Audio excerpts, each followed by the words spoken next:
হযরত রাসূল আকরাম সাল্লাল্লাহু আলাইহি ওয়াসাল্লাম থেকে বর্ণিত, যখন লাইলাতুম মিন নিসফি শাবান হবে, শবে বরাত হবে, ফাকুমু লাইলাহা ওয়াসুমু নাহারাহা, তাহলে তোমরা রাত্রে ইবাদতের মাধ্যমে কাটাও, ওয়াসুমু নাহারাহা, এবং দিনে তোমরা রোজা রেখে কাটাও। فإن الله تعالى ينزل فيها بغروب الشمس إلى السماء الدنيا, কেননা আল্লাহ পাক রব্বুল আলামিন এই রাত্রে শবে বরাতে আল্লাহ পাক রব্বুল আলামিন প্রথম আসমানে নেমে আসেন এবং প্রথম আসমানে এসে বলতে থাকেন, আলা মিন মুস্তাগফিরিন ফাগফির লাহ, আসো কি কোন গুনাহগার, আমি ওই গুনাহগারের গুনাহগুলো ক্ষমা করব। ঐতিহ্যবাহী কুচখিরা জামে মসজিদের উদ্যোগে তৃতীয় বার্ষিক ওয়াজ মাহফিলের সম্মানিত সভাপতি সাহেব, আমন্ত্রিত উলামায়ে কেরাম, যারা উপস্থিত হয়েছেন, আমার প্রাণপ্রিয় মুসলমান ভাইয়েরা, পর্দার অন্তরালের সম্মানিতা মা ও বোনেরা, সর্বপ্রথম সকলকে জানাচ্ছি এই মাহফিলের পক্ষ থেকে শুভেচ্ছা ও অভিনন্দন। আরও ওই সমস্ত মানুষদের জন্য দোয়া প্রার্থনা করছি যারা আজকের এই মাহফিলকে বাস্তবায়নের জন্য সময় দিয়ে, অর্থ দিয়ে, তাদের মেহনত দিয়ে, তাদের যতটুকু যেভাবে যে দিক থেকে তারা মেহনত করেছে, আল্লাহ তাআলা রব্বুল আলামিন তাদের এই মেহনতকে কবুল করুন, সকলে বলি আমিন। মুহতারাম হাজিরিন, এই মাসটি হলো শাবান মাস। এই শাবান মাসে আল্লাহ পাক রব্বুল আলামিনের কাছ থেকে বান্দাদের জন্য অনেক বড় একটা নিয়ামতের সময় রেখেছেন, আলহামদুলিল্লাহ। মুহতারাম হাজিরিন, এই শাবান মাস আসলে হাদিস শরীফের মধ্যে আসে, নবী করিম সাল্লাল্লাহু আলাইহি ওয়াসাল্লাম এত বেশি আমল করতেন। হযরত আয়েশা সিদ্দিকা রাদিয়াল্লাহু তাআলা আনহা বলেন যে শাবান মাস আসলে নবী করিম সাল্লাল্লাহু আলাইহি ওয়াসাল্লাম কোমর বেঁধে ইবাদতের মধ্যে লেগে যেতেন। তো নবী করিম সাল্লাল্লাহু আলাইহি ওয়াসাল্লামকে জিজ্ঞাসা করা হলো, ইয়া রাসূলুল্লাহ, আপনি শাবান মাসে এত বেশি ইবাদত করার কারণ কি? হযরত নবী করিম সাল্লাল্লাহু আলাইহি ওয়াসাল্লাম বলেন, হে আয়েশা, এই শাবান মাসের মধ্যে প্রত্যেকটা মুসলমানের, প্রত্যেকটা মুমিন বান্দার, প্রত্যেকটা মানুষের আমল নামা আল্লাহ রব্বুল আলামিনের কাছে পেশ করা। আমি কি চাব না আমার আমল নামাটা এমত অবস্থায় পেশ করা হোক, যেই অবস্থার মধ্যে আমি আমল করতেছি, আমি ইবাদত করতেছি? আমি কি এরকম চাব না? এই জন্য আমি শাবান মাসে বেশি বেশি ইবাদত করি। মাসে একটি রাত্রি রয়েছে, যে রাত্রিকে বলা হয় শবে বরাত, মুক্তির রাত্রি, নিষ্কৃতির রাত্রি। হাদিস শরীফের মধ্যে আসছে, ইজা কানাত লাইলাতুম মিন নিসফি শাবান ফাকুমু লাইলাহা ওয়াসুমু নাহারাহা, ইন্নাল্লাহা ইয়ানজিলু ফিহা بغروب الشمس إلى السماء الدنيا فيقول ألا من مستغفر فأغفر له ألا من مسترزق فأرزقه ألا من مبتلى فأعافيه ألا كذا حتى মাতলুআল ফাজর। হযরত রাসূল আকরাম সাল্লাল্লাহু আলাইহি ওয়াসাল্লাম থেকে বর্ণিত, যখন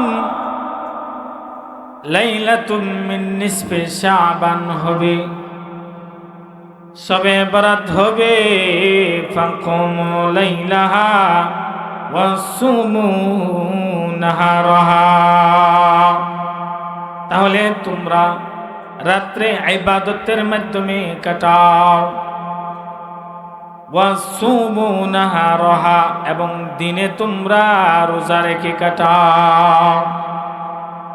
فإن الله تعالى ينزل فيها بغروب الشمس إلى السماء الدنيا, কেননা আল্লাহ পাক রব্বুল আলামিন এই রাত্রে শবে বরাতে আল্লাহ পাক রব্বুল আলামিন প্রথম আসমানে নেমে আসেন এবং প্রথম আসমানে এসে বলতে থাকেন, আলা মিন মুস্তাগফিরিন ফাগফির লাহ, আসো কি কোন গুনাহগার, আমি ওই গুনাহগারের গুনাহগুলো ক্ষমা করব।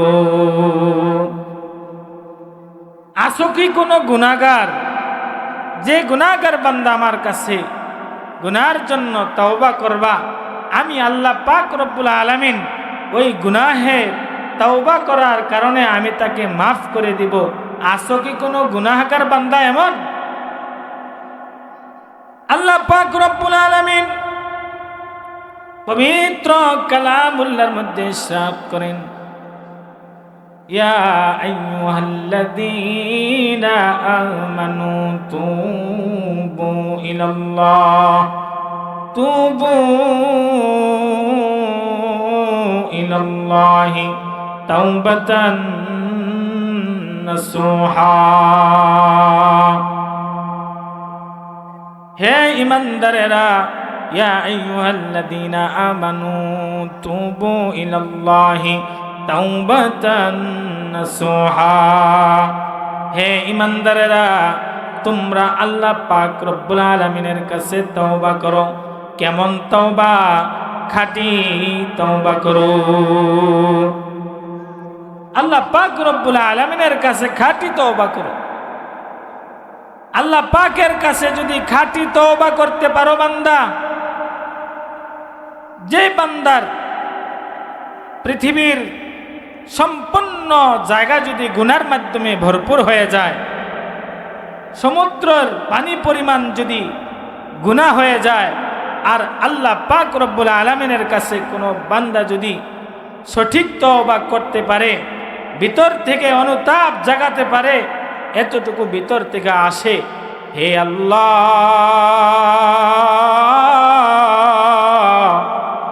জীবনে বড় গুনাহ করে ফেলেছি মাবুদ, ইয়া রাব্বুল আলামিন, আমার জীবনটা সম্পূর্ণ গুনাহে ভরপুর, আমার জীবনের প্রতিটা মুহূর্ত গুনাহে ভরপুর, আমার চোখ নাপাক হয়ে গেছে, আমার হাত নাপাক হয়ে গেছে, আমার কান নাপাক হয়ে গেছে, আমার প্রত্যেকটা জিনিস নাপাক হয়ে গেছে মালিক। ইয়া রাব্বুল আলামিন, তোমার কাছে তোমার কদমে নিজের কপালখানা ঠেকাইয়া দিলাম, সিজদায় অবনত হয়ে গেলাম মালিক, আমার জীবনের গুনাহ খাতাগুলো তুমি মাফ করিয়ে দাও। আল্লাহ পাক রব্বুল আলামিনের কাছে যদি কোনো বান্দা বলতে পারে, আল্লাহ পাক রব্বুল আলামিন বলে গুনার কতটা দাম, গুনাহ কতটুকু শক্তি রাখে, শুধু করা পর্যন্ত আল্লাহ পাক বলেন, আমি ওই বান্দা নিজের গুনাহের জন্য ক্ষমা চাওয়ার কারণে আমি পিছনের যত গুনাহ আছে সকল গুনাহ খাতাগুলো মাফ করে দিই। ইমাম বুখারী রাহমাতুল্লাহ আলাইহি তিনার কিতাব সহিহুল বুখারীতে বর্ণনা করেন, ও মুসলমান গভীর মনোযোগ দিয়ে শুনবেন, আল্লাহ পাক রব্বুল আলামিন একজন গুনাহগার বান্দা যদি আল্লাহর কাছে ফিরে আসে তাহলে আল্লাহ পাক রব্বুল আলামিন কেমন খুশি হন, আল্লাহ পাক রব্বুল আলামিন কেমন খুশি হন। ইমাম বুখারী রাহমাতুল্লাহ আলাইহি রিওয়ায়াত করে, একজন মানুষ যদি মরুভূমির প্রান্তরে উটের উপরে চলে যাচ্ছে যাচ্ছে হঠাৎ করে তার ক্লান্ত এসে গেল, ক্লান্ত চলে আসার পরে হঠাৎ করে ওই লোকটি বিশ্রামের জন্য তার মাথার কাছে উটটি রেখে ঘুমিয়ে গেল।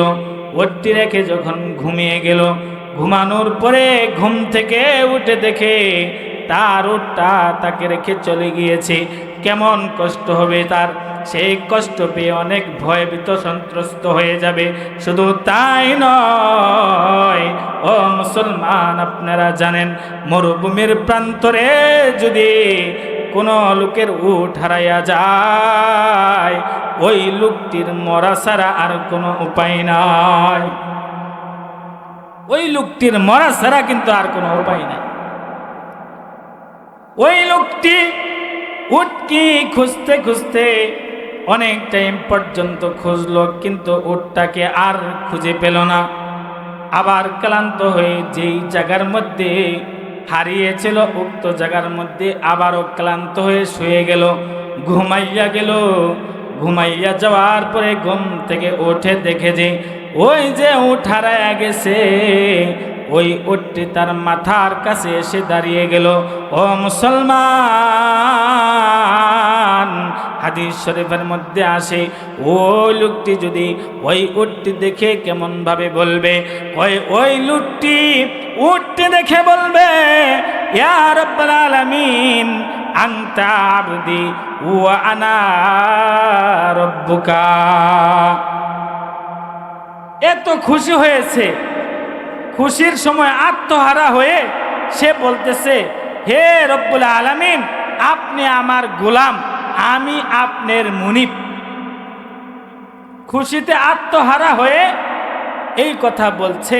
আল্লাহ পাক রব্বুল আলামিন বলেন, ওই যে বান্দা গুনাহ করতে করতে তার জীবনটাকে গুনার মধ্যে আবদ্ধ করে রেখেছে, তার জীবনের পরতে পরতে গাথা গুনাহ, সে যখন আল্লাহ পাক রব্বুল আলামিনের কাছে কদমে লুটাইয়া যায়, সিজদায় অবনত হয়ে যায়, তার চোখের কোণ থেকে পানি অশ্রু জড়ায়, তখন আল্লাহ পাক রব্বুল আলামিন ওই যে উট হারানোওয়ালা তার উট ফিরে পেয়ে যতটা খুশি হয়েছিল, আল্লাহ পাক রব্বুল আলামিন তার থেকেও 100 গুণ বেশি খুশি হয়। ও মুসলমান ইমানদার ভাইয়েরা আমার, আল্লাহ পাক রব্বুল আলামিন প্রতিনিয়ত বান্দাকে ডাকতে থাকেন, ইরজিই ইলা রাব্বিক, তুমি তোমার প্রভুর কাছে ফিরে আসো। জীবনে কত গুনাহ করেছ, তোমার জীবনে প্রতিটা মুহূর্ত গুনাহ, আমি আল্লাহ পাক রব্বুল আলামিন তোমার জন্য বসে রইলাম। আমার কাছে যদি তুমি ফিরে আসতে পারো, আমি আল্লাহ পাক রব্বুল আলামিন তোমাকে সুসংবাদ দান করলাম। তোমার এক ফোঁটা চোখের বিনিময়ে আমি আল্লাহ পাক রব্বুল আলামিন তোমার জীবনের সকল গুনাহ খাতাগুলো মাফ করে দিব। শয়তান সে যখন আল্লাহ পাক রব্বুল আলামিনের কাছ থেকে দুঃসাহস প্রদর্শন করে চেয়েছিল, আমাকে শক্তি দেন, কিয়ামত পর্যন্ত আমি বেঁচে থাকতে চাই, আর আপনার প্রত্যেকটা বান্দাকে আমি চতুর্দিক থেকে তাকে আমি গুনাহে লিপ্ত রাখবো, আমার দলের মধ্যে আমি তাকে ঢুকাইয়াই ছাড়বো। আর আল্লাহ পাক রব্বুল আলামিন তখন বলেছেন, তুমি গুনার মধ্যে ঢুকাইয়া রাখবা, আর আমি আল্লাহ পাক রব্বুল আলামিন ওই বান্দাকে আমি ক্ষমা করে দেব। যত গুনাহ করো না কেন বান্দা, আল্লাহ পাক রব্বুল আলামিনের কাছে সকল গুনাহগুলো মাফ করার ক্ষমতা রয়েছে।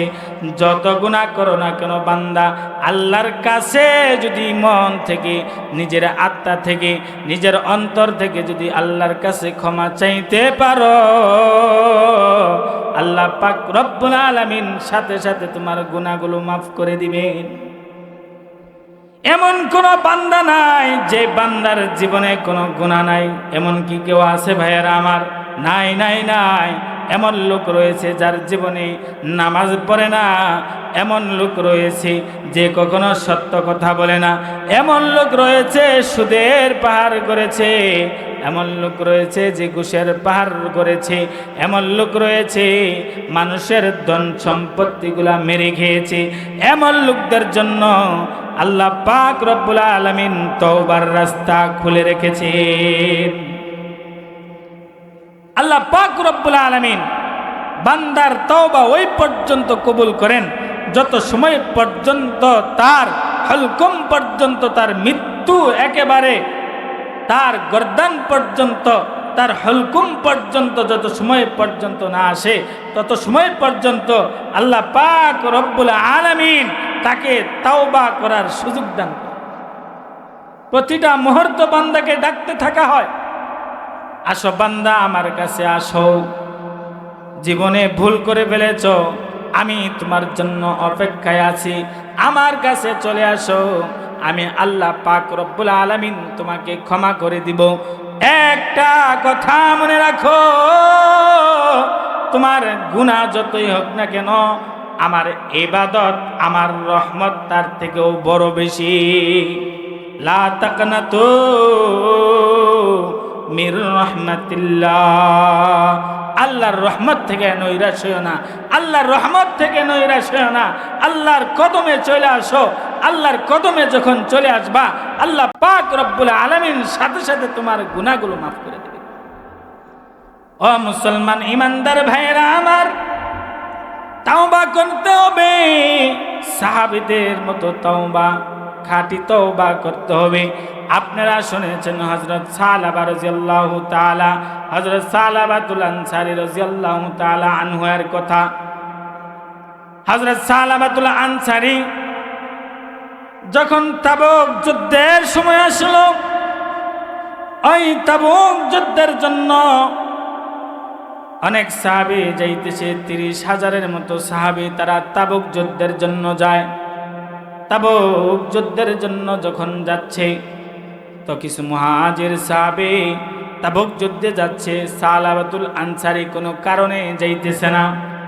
মুহাজির ভাই হযরত সালাবাতুল আনসারী রাদিয়াল্লাহু তাআলা আনহুকে ডাকতে বললেন, ও সালাবাতুল আনসারী, তুমি তো তাবুক যুদ্ধে যাচ্ছ না, এই জন্য তোমার কাছে আমার একটা আবদার, আমার সন্তান সন্ততি এবং আমার পরিবারের যারা রয়েছে, আমার আহলিয়া সহ, আমার স্ত্রী সহ তোমার আমানতে রেখে গেলাম।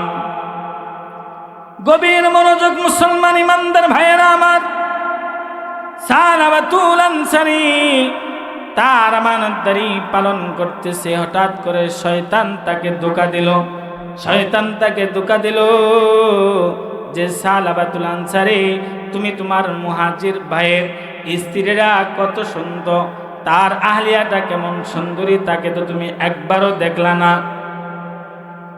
একবার যে তার সৌন্দর্যটা দেখে আসো। হযরত সালাবাতুল আনসারী শয়তানের ধোঁকা পড়ে হযরত সালাবাতুল আনসারী পর্দা খুলে যখন তার স্ত্রীর কাছে গেছে, ওই মুহাজির ভাইয়ের স্ত্রীর হাতের মাঝে ধরেছে, আর ওই মুহাজির ভাইয়ের স্ত্রী বলে, ও সালাবাতুল আনসারী, তুমি কি তোমার ভাইয়ের আমানতের খেয়ানত করবা? আল্লাহকে ভয় করো, ইত্তাকুল্লাহ, আল্লাহকে ভয় করো। দুনিয়ার আর কেউ না দেখলেও আল্লাহ পাক রব্বুল আলামিন দেখে। তুমি যখন অন্ধকার ঘরে যখন বৈশা শুয়া শুয়া গুনাহ করো, যখন তুমি পরকীয়ায় লিপ্ত হও, যখন তুমি গুনার মধ্যে নিমজ্জিত থাকো, আর কেউ না দেখলেও আল্লাহ পাক রব্বুল আলামিন কিন্তু তোমাকে ঠিকই দেখে। ভাইয়েরা আমার, বন্ধুরা আমার, হযরত সালাবাতুল আনসারীকে যখন ওই মুহাজির সাহাবীর স্ত্রী কথা বলেছে, সাথে সাথে সে এমন ভাবে অন্তরের মধ্যে ভয় চলে এসেছে, সাথে সাথে কাঁপতে শুরু করেছে। শুধু কাঁপা নয়, কাঁপতে কাঁপতে সে সাথে সাথে ওই মদিনাকে ছেড়ে পাহাড় প্রান্তরে চলে গিয়েছে। পাহাড় প্রান্তরে যে আল্লাহ পাক রব্বুল আলামিনের দরবারে, আল্লাহ পাক রব্বুল আলামিনের কাছে সিজদায় অবনত হয়ে সারাদিন শুধু কান্দে আর কান্দে, আল্লাহর কাছে বলে, রব্বানা যালামনা আনফুসানা ওয়া ইল্লাম তাগফির লানা ওয়া তারহামনা লানাকুনান্না মিনাল খাসিরিন। হে মাবুদ, আমি জুলুম করে ফেলেছি, আমার উপরে আমি জুলুম করেছি। আল্লাহ ইয়া রাব্বুল আলামিন, আমাকে ক্ষমা না করলে আর কোনো রাস্তা নাই। এইদিকে তাবুক যুদ্ধ থেকে সবাই ফিরে আসছে। সবাই ফিরে আসার পরে সালাবাতুল আনসারী রাদিয়াল্লাহু তাআলা আনহার কথা তার মুহাজির ভাই তার স্ত্রীকে ডাকতে বলে, সালাবাতুল আনসারী কোথায়? সে কি তার দায়িত্ব ঠিকমতো পালন করেছে? তার আমানতদারি কি ঠিকমতো পালন করেছে? তার স্ত্রী বলে, সব ঠিকমতো পালন করেছে, কিন্তু একটা জায়গায় যায় সে শয়তানের ধোঁকা খেয়ে গিয়েছে। একটা জায়গায় গিয়ে সে শয়তানের ধোঁকা খেয়ে গিয়েছে, সেই জন্য সেই যে সে পাহাড়ে চলে গিয়েছে আর তার কোনো খোঁজ খবর পাওয়া যাইতেছে। একটা জায়গা কোথায়? মুহাজির সাহাবীর স্ত্রী বলেন, স্বামী, আপনি যখন ছিলেন না তখন সে তার দায়িত্বগুলা পালন ঠিকই করছিল। হঠাৎ করে একদিন আমার হঠাৎ করে পর্দাকে টান দিয়ে আমাকে দেখে আমার সৌন্দর্যের প্রতি আকৃষ্ট হয়ে শয়তানের ধোঁকায় পড়ে আমাকে হাত ধরেছিল।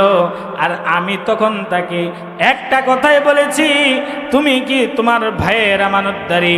তুমি কি তোমার ভাইয়ের আমানতদারির সাথে খেয়ানত করবা? তুমি কি আল্লাহর প্রতি ভয় রাখো না? এই কথা বলার পর থেকে সে পাহাড়ে চলে গিয়েছে, আর তার কোনো খোঁজ নাই। মুসলমান ইমানদার ভাইয়েরা আমার, সালাবাতুল আনসারী ওই পাহাড় প্রান্তরে কান্দে। ওই মুহাজির ভাই গেল তাকে খোঁজার জন্য, খুঁজতে খুঁজতে তাকে আর খুঁজে পাওয়া যায় না। পাহাড় প্রান্তরের একজন লোক বলে, একজন মানুষের কথা প্রত্যেক দিন আমি শুনতে পাই, কিন্তু লোকটা মনে হয় পাগল। ওখানে সে পাহাড় প্রান্তরে কাকে যেন ডাকে আর ডাকে, আর চিল্লে চিল্লে কান্দে, এমন কান্দন কান্দে যেন মনে হয় তার সব কিছু হারাইয়া গেছে। এমন কান্দন কান্দে তার জীবন থেকে যেন বড় কিছু হারিয়ে গেছে। ওই লোকটা হলো পাহাড়ের উপরে, তুমি যে খোঁজো। ওই মুহাজির সাহাবী যায়া দেখে সালাবাতুল আনসারী সিজদায় অবনত হয়ে আল্লাহ পাক রব্বুল আলামিনের কাছে কান্না করতেছে।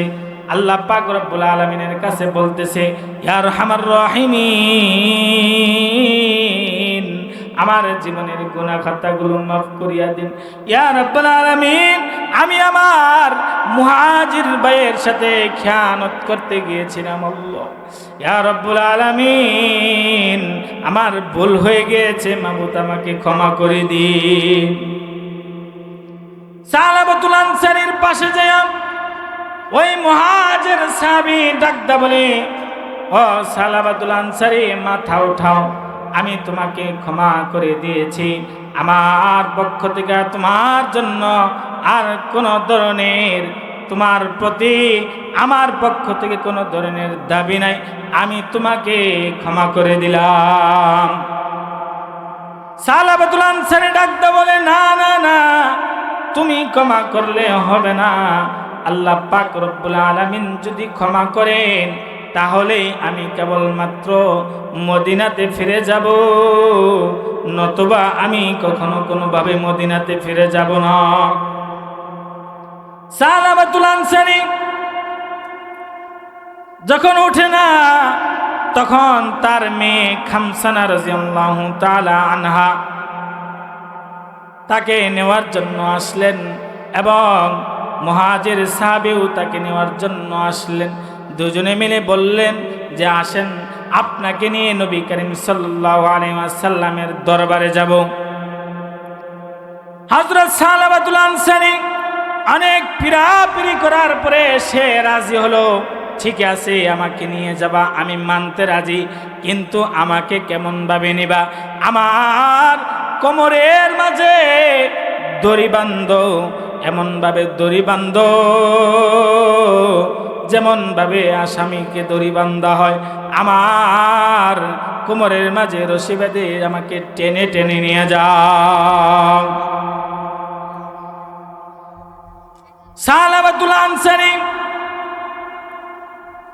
তার বক্তব্য যখন বলল, তার কথা যখন শেষ করলো, সালাবাতুল আনসারীর কোমরের মাঝে দড়ি বেঁধে নিয়ে তার মেয়ে খামসানা রাদিয়াল্লাহু তাআলা আনহা এবং মুহাজির সাহাবী তাকে দড়ি বেঁধে নিয়ে গেল।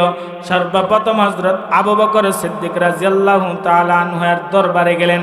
হযরত আবু বকর সিদ্দিক রাদিয়াল্লাহু তাআলা আনহুকে বললেন, হে আবু বকর, সালাবাতুল আনসারী বড় অপরাধ করে ফেলেছে, তার জন্য কোন ধরনের সুপারিশ আল্লাহর রাসূলের কাছে করা যায় কিনা? হযরত আবু বকর সিদ্দিক রাদিয়াল্লাহু তাআলা আনহু বলে, না না না না, আমি এটা পারবো না। কেন পারবো না? কারণ সে যে নাফরমানি করেছে, যে তার নিজের আনসার, তার নিজের মুহাজির ভাইয়ের স্ত্রীর হাত ধরেছে, আমি এই সুপারিশ নিয়ে আল্লাহর রাসূলের কাছে যেতে পারবো না। তাহলে চলো হযরত ওমর রাদিয়াল্লাহু তাআলা আনহুর দরবারে যাই। হযরত ওমর রাদিয়াল্লাহু তাআলা আনহুর দরবারে গেলেন। হযরত ওমর রাদিয়াল্লাহু তাআলা আনহু বলেন কে? হযরত ওমর রাদিয়াল্লাহু তাআলা আনহুর পদত্তরে খামসানা রাদিয়াল্লাহু তাআলা আনহা বলেন যে আমি সালাবাতুল আনসারী এর মেয়ে, আপনার দরবারে আমার পিতাকে রশি বেঁধে নিয়ে আসছে, আপনার কাছে রিকোয়েস্ট নিয়ে আসছি, আপনার কাছে অনুরোধ নিয়ে আসছি, আপনি দয়া করে আল্লাহ রাসূল সাল্লাল্লাহু আলাইহি ওয়াসাল্লামের দরবারে আমার পিতার জন্য একটু সুপারিশ করে দিন। হযরত ওমর রাদিয়াল্লাহু তাআলা, এটা সম্ভব নয়, আমিও পারবো না, কারণ তোমার পিতা যা করেছে এই নাফরমানি আল্লাহ পাক রব্বুল আলামিন ছাড়া কেউ ক্ষমা করতে পারবেন না, আল্লাহ পাক রব্বুল আলামিনের কাছে। তখন সালাবাতুল আনসারীকে নিয়ে হযরত রাসূল আকরাম সাল্লাল্লাহু আলাইহি সাল্লামের দরবারে গেলেন। হযরত রাসূল আকরাম সাল্লাল্লাহু আলাইহি সাল্লামকে বললেন, ইয়া রাসূলুল্লাহ, আমার পিতা যে অপরাধ করেছে তার জন্য আল্লাহ পাক রব্বুল আলামিনের কাছে একটু সুপারিশ করুন। হযরত রাসূল আকরাম সাল্লাল্লাহু আলাইহি সাল্লাম বলেন, না, আমিও পারবো না, আমারও এই সাহস নেই আল্লাহর কাছে বলার। তুমি যে নাফরমানি করেছ, এই নাফরমানির বিপক্ষে আল্লাহ পাক রব্বুল আলামিনের কাছ থেকে যদি আমার কাছে ওহী আসে, তাহলেই কেবলমাত্র আমি তোমার ক্ষমার কথা বলতে পারি, নতুবা আর কোনো উপায় নাই। মুসলমান ইমানদার ভাইয়েরা আমার, সালাবাতুল আনসারী রাদিয়াল্লাহু তাআলা আনহু বুঝে ফেললেন এবং বলতে শুরু করলেন, আমার কোনো মাফ নাই, আমাকে তোমরা ছেড়ে দাও, আমি আর এই মদিনায় থাকতে চাই না, আমি পাহাড় প্রান্তরে চলে যাব। পাহাড় প্রান্তরে যাওয়ার জন্য দড়িটা খুলে সাথে সাথে পাহাড় প্রান্তরে চলে গেলেন। পাহাড় প্রান্তরে যে সব সময় একটাই কাজ তার, শুধুমাত্র আল্লাহর কাছে বলতেছে, ইয়া রাব্বুল আলামিন, ইয়া আরহামার রাহিমিন, আমাকে ক্ষমা করে দেন, আমার ভুল হয়ে গেছে, আমাকে মাফ করে দেন। এভাবে কান্নাকাটি করতেই আছে, কান্নাকাটি করতেই আছে। তার কান্না এত পরিমাণ হয়ে গেল, আল্লাহ রাব্বুল আলামিনের আরশের মাঝে নাড়া দিলেন। আল্লাহ রাব্বুল আলামিনের পক্ষ থেকে নবী করিম সাল্লাল্লাহু আলাইহি ওয়াসাল্লামের কাছে ওহী পাঠানো হলো, হে নবী করিম সাল্লাল্লাহু আলাইহি ওয়াসাল্লাম, আপনি সালাবার ক্ষমার ঘোষণা করুন। এই হলো সাহাবীদের তাওবা। হযরত সালাবা রাদিয়াল্লাহু তাআলা আনহু এভাবে কাঁদতেছে, আর নবী করিম সাল্লাল্লাহু আলাইহি ওয়াসাল্লামের কাছে ওহী এসে গেল যে আপনি তার ক্ষমার ঘোষণা করে দেন। সে যে তাওবা করেছে, আল্লাহ পাক রব্বুল আলামিনের পক্ষ থেকে ক্ষমা করে দেওয়া হলো, সেই ঘোষণা তাকে দিয়ে দেন।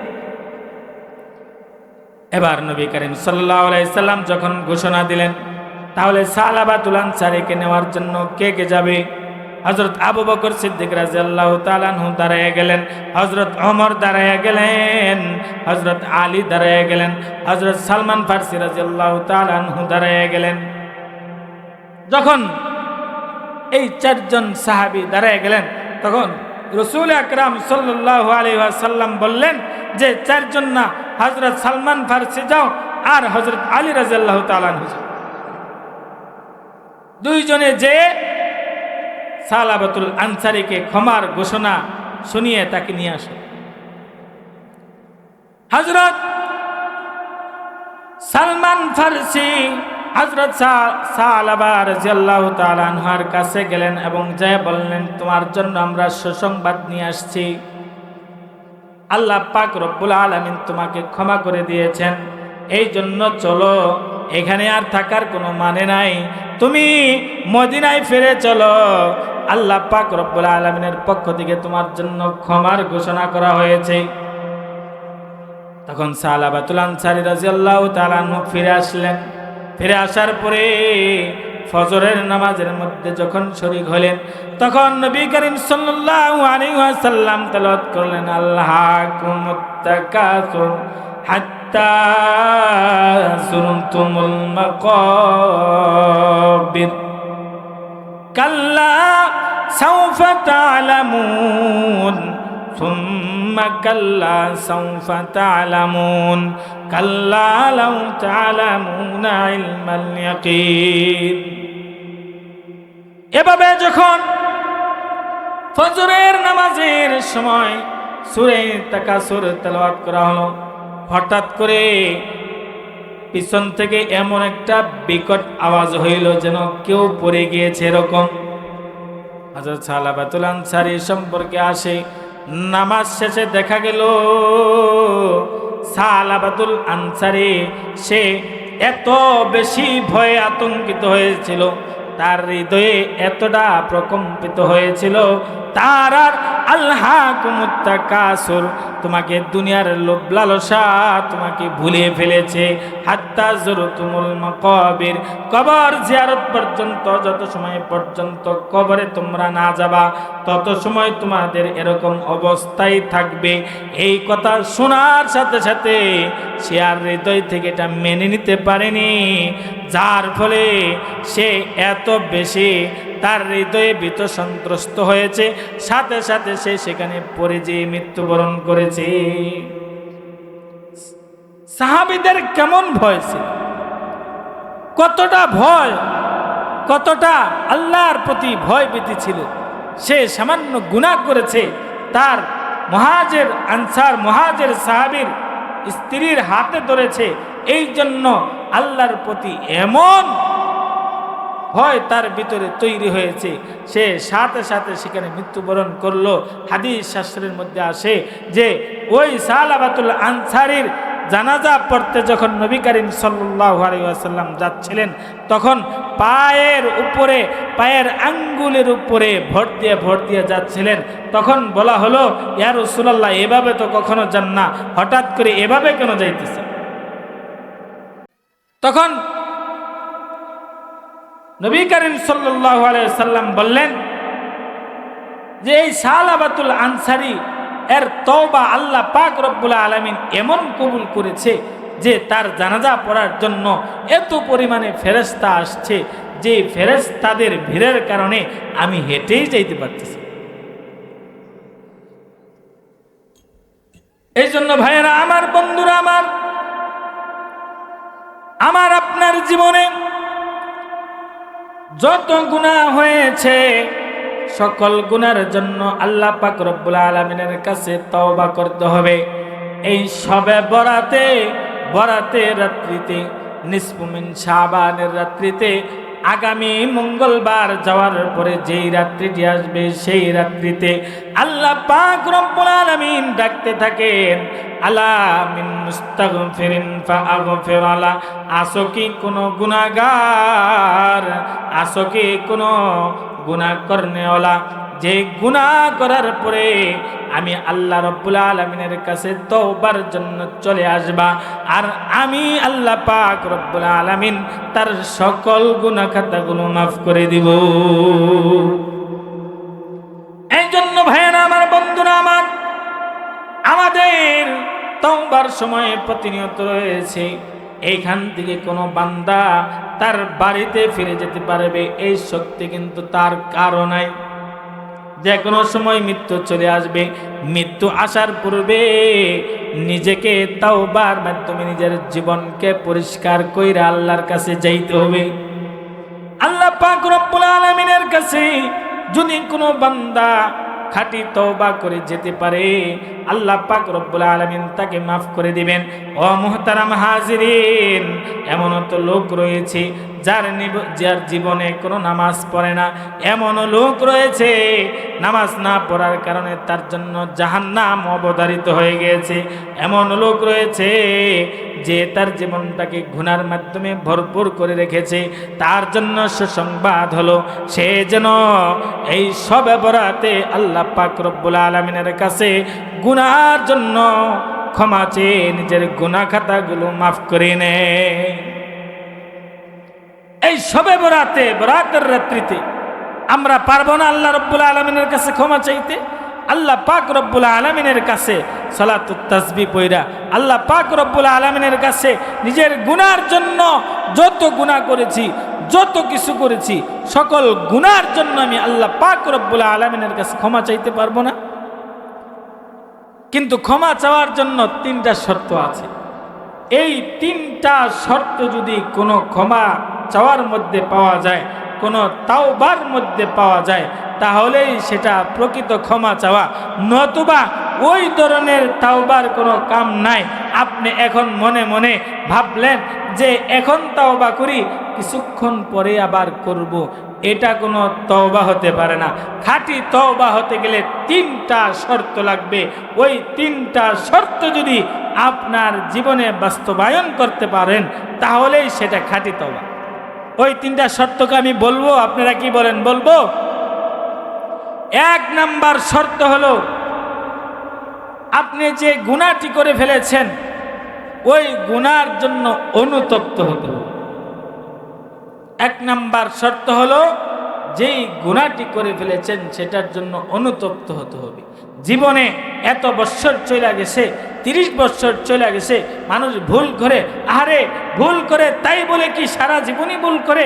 বৃদ্ধ হয়ে গিয়েছে তাও মসজিদের মধ্যে আসে না, বৃদ্ধ হয়ে গিয়েছে তাও নামাজের কাতারে দাঁড়ায় না, বৃদ্ধ হয়ে গিয়েছে তাও সিগারেট খাওয়া বাদ দেয় না, বৃদ্ধ হয়ে গিয়েছে তাও তার মুখের মধ্যে দাঁড়িয়ে আসে না।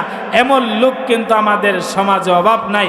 আমাদের সমাজে অনেক লোক রয়েছে, আর যখন তাকে বলা হয় তওবা করেন, সে বলে তওবা করলাম। আরে আস্তাগফিরুল্লাহ রাব্বি মিন কুল্লি যামবি ওয়া আতুবু ইলাই, এটার নাম শুধুমাত্র তওবা না। তওবার নাম হলো, প্রকৃত তওবা হতে গেলে 3টা শর্ত পাওয়া যাইতে হবে। 1 নাম্বার শর্ত কি বললাম? অনুতপ্ত হতে হবে। 1 নাম্বার শর্ত কি? অনুতপ্ত হতে হবে। নিজের গুনাহের জন্য অনুতপ্ত হতে হবে। এরকম গুনার জন্য যদি কেউ অনুতপ্ত হতে পারে, হাদিস শাস্ত্রের মধ্যে আসে এমন গুনাহগারের জন্য বলা হয়েছে আত্তাইবু মিনাদ দামবি কামাল্লা দামবালা। যখন কোনো বান্দা প্রকৃত তওবা করে, তার গুনাহ করার পরে তওবা করার কারণে সে কেমন হয়ে যায়? কামাল্লা দামবালা, যেন তার গুনাহই নাই। সুবহানাল্লাহ বলবেন না? তার যেন গুনাহই নাই।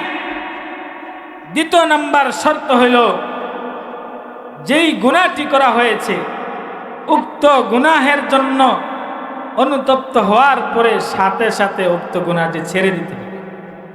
কি করতে হবে? উক্ত গুনাহটি ছেড়ে দিতে হবে।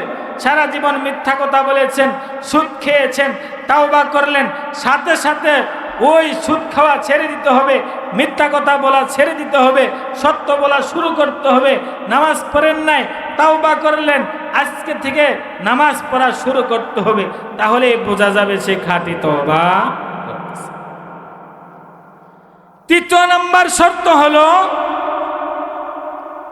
যখন তাওবা করলেন দ্বিতীয়বার ভবিষ্যতে উক্ত গুনাহটি করার মনে কোনো ধরনের সংকল্প থাকা যাবে না। ভিতরে থেকে এই কথা কখনো আসাই যাবে না যে আমি এখন তাওবা করতেছি, আবার কিছুক্ষণ পরে আবার সুযোগ পাইলেই গুনাহ করব, আবার কিছুক্ষণ পরে সুযোগ পাইলেই নামাজ ছেড়ে দেব, আবার কিছুক্ষণ পরেই যখন নাকি কোনো ব্যবসা করতে যাব তখন মিথ্যার আশ্রয় নিব। এটার নাম প্রকৃত তওবা নয়। আলা কুল্লুকুম খাত্তাউন ওয়া খায়রুল খাত্তাইনা আত-তাওয়াবুন। প্রত্যেকেই গুনাহগার, প্রত্যেকটা মানুষের জীবনে গুনাহ রয়েছে, তবে ওই সমস্ত গুনাহগার হলো উত্তম গুনাহগার যারা তার নিজের জীবনে গুনাহ করার পরে আল্লাহ পাক রব্বুল আলামিনের কাছে ক্ষমা চেয়ে তার গুনাহগুলোকে ক্ষমা করে নিছে। এই জন্য মুহতারাম হাজিরিন, আমার বক্তব্যের শেষে আমি একটা আমল আপনাদেরকে দিয়ে যেতে চাই। উক্ত আমলটি আপনারা করবেন তো ইনশাল্লাহ।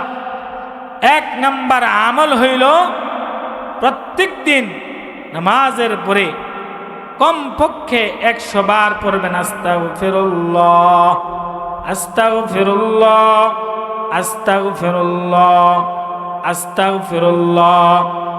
আশরাফ আলী থানভী রহমাতুল্লাহ আলাই যখন কোনো নতুন মুরিদ হইত তখন তাকে বলতো যে তোমার অন্য কোনো আমল আগেই না, তুমি আগে ইস্তেগফার পড়তে থাকো, বেশি বেশি পড়তে থাকো, আস্তাগফিরুল্লাহ, আস্তাগফিরুল্লাহ, আস্তাগফিরুল্লাহ, তওবা করতে থাকো। হ্যাঁ মুহতারাম হাজিরিন, যখন তওবা নসিব হয়ে যাবে, যখন পিছনের গুনাহগুলো মাফ হয়ে যাবে, তখন অল্প আমল করলেও আল্লাহর নিকটবর্তী হওয়া সম্ভব কিনা। এই জন্য আমরা প্রত্যেক দিন আল্লাহ পাক রব্বুল আলামিনের কাছে তওবা করব। আল্লাহ পাক রব্বুল আলামিন আমাদের সকলকে বেশি থেকে বেশি তওবা করার তৌফিক দান করুন। সকলে বলে আমিন। ওয়া আখিরু দাওয়ানা আনিল হামদুলিল্লাহি রাব্বিল আলামিন। আসসালামু আলাইকুম ওয়া রাহমাতুল্লাহি ওয়া বারাকাতুহু।